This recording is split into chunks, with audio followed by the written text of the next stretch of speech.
It's well known that Jaeger-LeCoultre has played an important part in the last century or so of watchmaking, serving as the backbone of the industry by, amongst many, many other achievements, making movements for virtually every other brand worth talking about. That's no exaggeration. Jaeger-LeCoultre has made movements for Deep Breath, Patek Philippe, Audemars Piguet, Vacheron Constantin, IWC, Chopard, Panerai and Cartier. It can be easy to forget that the brand also makes watches for itself, and here's one of them, the Master Chronograph 1538530. Here are 3 reasons why this could be your next and even only watch. Reason 1. The movement. It goes without saying that the movement inside this Master Chronograph is a good one. Hidden away under a medallion of a caseback, and unfortunately not on show, the caliber 751 has been in action in some form or another since the mid-2000s. Believe it or not, the 751 was Jaeger-LeCoultre's very first automatic chronograph caliber, and while it lacks, say, the balance bridge, Breguet overcoil and 72 hours of power reserve of Rolex's caliber 4130, it does make up for it with superior finishing and a price difference of over £2,000. Here in 751G form, it carries 65 hours in its twin barrel setup, utilising a column wheel and vertical clutch for a smooth, precise chronograph action. The 751G has 4 less jewels than the standard 751, and that specifically is because this master chronograph has a twin register display. Unusually, there's no running seconds on this watch. That's the subdial that was dropped, so no quick way of telling if it's running. But that does mean the full usability of the chronograph is available through seconds, minutes and hours, despite only 2 subdials. There is the cheaper El Primero to contend with, however, and on paper it seems like Jaeger-LeCoultre has met its match. But the Zenith's only real claim to fame is the runner-up prize in the race to build an automatic chronograph, and while it beat Jaeger-LeCoultre to the punch by some 30 odd years, it, as a brand, can't compete with the history of Jaeger-LeCoultre. Zenith is a good brand, don't get me wrong. Jaeger-LeCoultre is just objectively better. Reason 2. The size. Rolex knows it, Patek Philippe knows it, and so too, it seems, does Jaeger-LeCoultre. The perfect size for a watch is 40mm. It doesn't seem like much of a big deal, and it certainly doesn't mean that watches that are bigger or smaller are unwearable, but for an only watch, it's imperative. Think about it.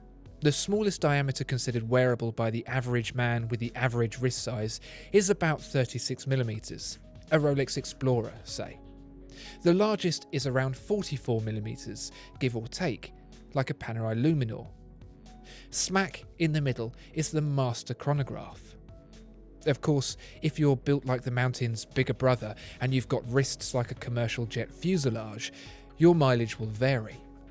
But for Mr. Average, 40mm is right there in the Goldilocks zone.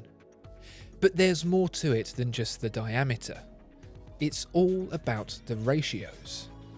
The thickness of the case compared to the diameter, the space of the bezel compared to the dial, the width of the lugs versus the length, the size and positioning of the crown against the pushers, the mix of finishes, the size and angle of bevels, and how all of that flows together. It's all important. With a lot of time and even more patience, these ratios could probably be scientifically defined, but given how often these seemingly simple little decisions get made incorrectly, it shows just how hard they are to get right. Looking at the Master Chronograph's design, I think you'll agree that Jaeger-LeCoultre have done a very good job. Reason 3. The dial. When designing a dial, finding the balance between bland and wacky, that sweet spot that's distinctive yet unfussy, is very, very tricky. Many have tried, and many have failed. Some have come close, but there's an uncanny valley in that region that just makes the part that doesn't quite work look all the more out of place. Whilst there are some fundamental stumbling blocks when it comes to making a watch dial stand out, it all really comes down to the details. Here's what makes the sector dial, a style used by the military to aid navigation, of this Master Chronograph unfussy. There aren't any numbers that have had bytes taken out of them. The tachymeter around the chapter ring doesn't take up more space than it needs. And there's no date window messing up the clean look by punching a hole straight through it. Small details perhaps, but all little design crimes that so many manufacturers have committed over the years, despite the repeated complaints. And here's what makes the dial distinctive, but importantly, not wacky. The skeletonized hands are simple, yet are a prominent feature that stands out even at a distance. The mix of finishes, brushed and bead blasted, adds layers to the dial without the visual distraction of actually having multiple layers. And the splash of blue, whether the matching strap is worn or not, gives it a welcome dose of colour in a sea of monotone watches. Granted, this watch isn't perfect. Being able to see the movement would be an added bonus, and the subdials could probably benefit from being a fraction further apart.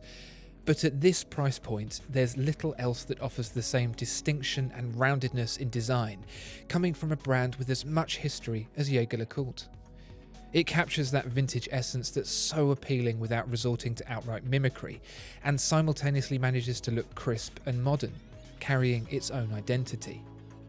The simplicity of the dial, made distinct through small, considered details, allows it to bridge the gap between smart and casual, a feat not easily achieved.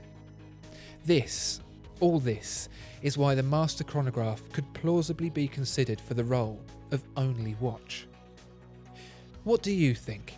Could you be content with just a single watch, and do you think this Master Chronograph could be it? Is there a better choice in your opinion? Let us know in the comments below. Discover more exceptional watches at watchfinder.co.uk. If you enjoyed this video, please like and subscribe. If there are any other watches you'd like to see reviewed, please let us know in the comments below.